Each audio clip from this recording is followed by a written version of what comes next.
ان میں ہر کتاب میں کتاب الطب کے نام سے ایک مستقل محدثین کتاب لائیں کہ پیغمبر السلام نے ہمیں جو نسخے بتائے ہیں طبی نسخے اپنی صحت کے علاج کے لیے، اس میں اس کا ذکر ہے۔ اس کا مطلب کیا ہے کہ اگر ہم بیمار ہو جائیں ہمیں چاہیے اپنی دوائی کا چارہ کریں تاکہ ہماری صحت صحیح ہو جائے، ہم زیادہ اپنے آپ کو بیمار کر کے بیکار نہ کر لیں، کیونکہ ہمیں مومن قوی بن کے رہنا ہے۔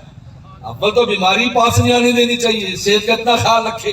انہیں پیغمبر صلی اللہ علیہ وسلم نے کتاب الطب میں جو شروع کیا ہے، امام ترمذی رحمۃ اللہ سب سے پہلے جو بیان کیا وہ احتیاط، حمیہ، کہ احتیاط کرو، ہر شے میں محتاط زندگی بسر کرو، کھانے میں، پینے میں، چلنے میں، بولنے میں، سونے میں، جاگنے میں، ہر چیز کے اندر احتیاط کرو تاکہ تمہاری صحت صحیح رہے۔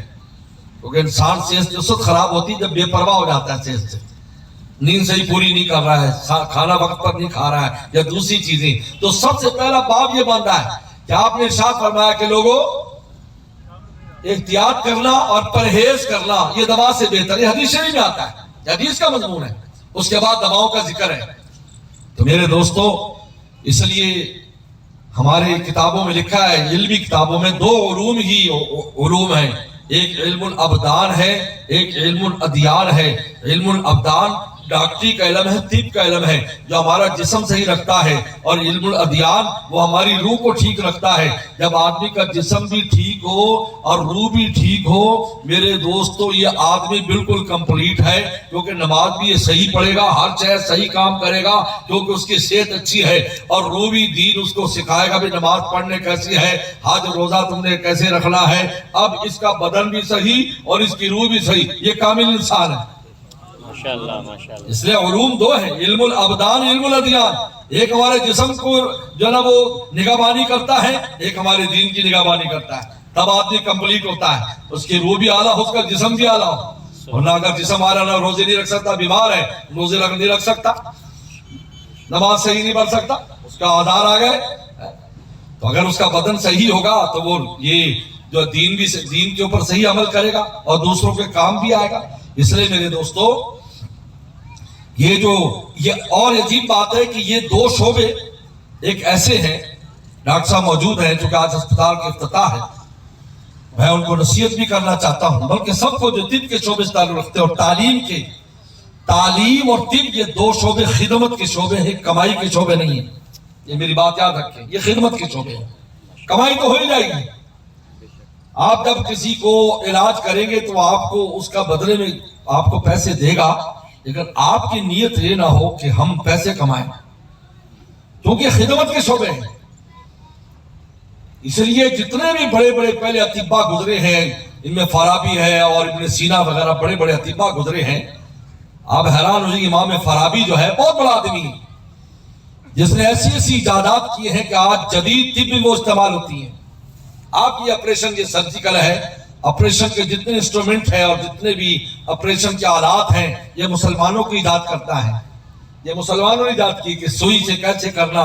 مجھے آپ بتائیں، پیغمبر السلام کا سینہ مبارک شق کیا گیا، جبریل السلام نے ٹانکے لگائے، آپ پڑھیے، آپ بتائیں، آپریشن کیا اور سینہ مبارک سے دل نکالا، آب زمزم سے دھویا، رکھا اور دوبارہ اس کو سی دیا، جس کو حضرت کی 4 مرتبہ یہ واقعہ پیش آیا۔ تو آپ مجھے بتائیں کہ اگر کوئی سمجھے کہ سرجیکل کوئی نئی چیز ہے، سرجیکل تو وہ چیز ہے جو آسمانوں پر پہلے سے پہچانی جاتی ہے۔ سبحان اللہ، ماشاءاللہ ماشاءاللہ۔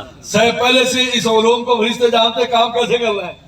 اور عجیب بات ہے کہ وہاں کوئی اینستھیزیا بھی نہیں دیا تھا کہ آپ کو تکلیف ہوگی، یعنی اس انداز میں کیا کہ ان کو کوئی تکلیف بھی پیغمبر السلام کو محسوس نہیں ہوئی، اور حالانکہ بچپن میں پہلے 4 سال کی عمر تھی جب پہلی بار یہ واقعہ پیش آیا۔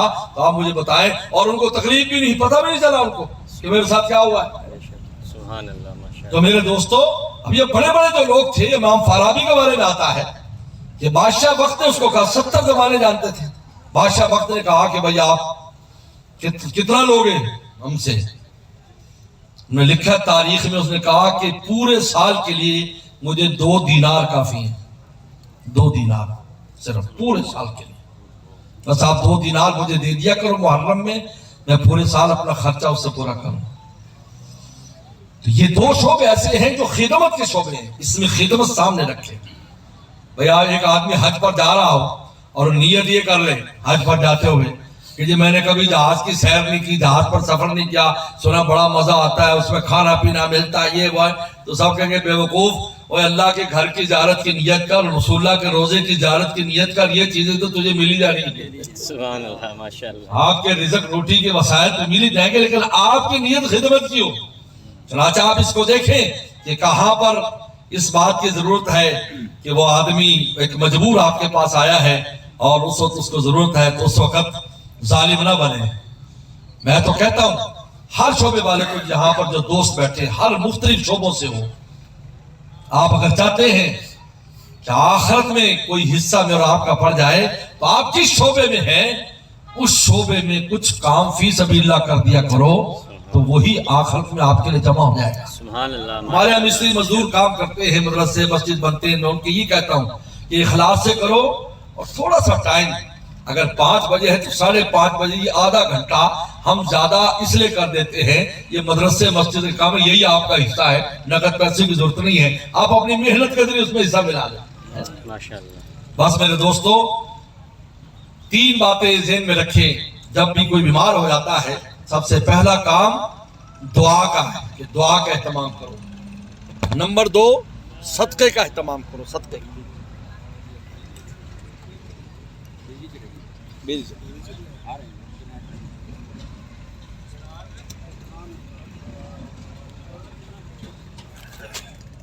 دعا کا اہتمام اپنے مریض کے لیے، مریض خود بھی اور مریض کے لیے جو لواحقین ہیں، دعا کا اہتمام کرے، ہاتھ اٹھائے اللہ میاں شفا دے دے۔ پیغمبر اسلام نے دعاؤں کا بہت اہتمام کیا اور ایسی دعائیں بھی سکھائیں جس میں بیماری کی شفا کے لیے، اور سورہ فاتحہ کو تو سورہ شفا قرار دے دیا، یعنی سورہ فاتحہ پڑھ کر دعا کر لو وہ تب بھی شفا ہے۔ بلکہ پیغمبر اسلام نے نماز بھی پڑھوائی۔ ابو ہریرہ رضی اللہ عنہ کے پیٹ میں درد تھا، یہ وہ جگہ جہاں رسول اللہ صلی اللہ علیہ وسلم نے فارسی بولی، آپ کے پیٹ میں درد تھا، ابو ہریرہ رضی اللہ عنہ کے وہ پیچھے بیٹھے تھے، پیغمبر صلی اللہ علیہ وسلم نفل پڑھ رہے تو آپ نے سلام پھیرا، فرمایا شکمت درد، ابو ہریرہ تیرے شکم میں درد ہے؟ ماشاءاللہ۔ فارسی بولی پڑھا، اشکمت درد کا نام یا رسول اللہ، اللہ نبی ہاں درد ہے، فرمایا فصلی فإن فی الصلاۃ شفا، اٹھ نماز پڑھ، نماز سے شفا ہو جائے گی، 2 رکعت پڑھی پیٹ درد ٹھیک ہو گیا۔ ماشاءاللہ، سبحان اللہ، ماشاءاللہ۔ نمبر 2 صدقے کا اہتمام کرے، صدقے کا، صدقے کا کچھ نہ کچھ اللہ کے راستے میں دے، اس مریض کے لیے اللہ کے راستے میں خرچ کریں۔ نمبر 3 علاج کرائیں، طریقے سے علاج کرائیں، اور اس علاج کی پابندی بھی کریں۔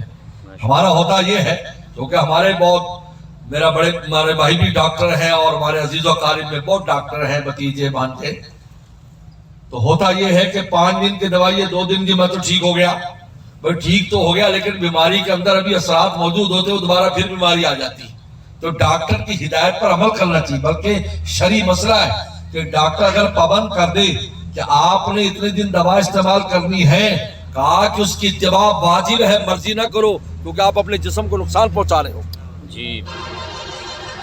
ہمیں اس کی اجازت نہیں ہے۔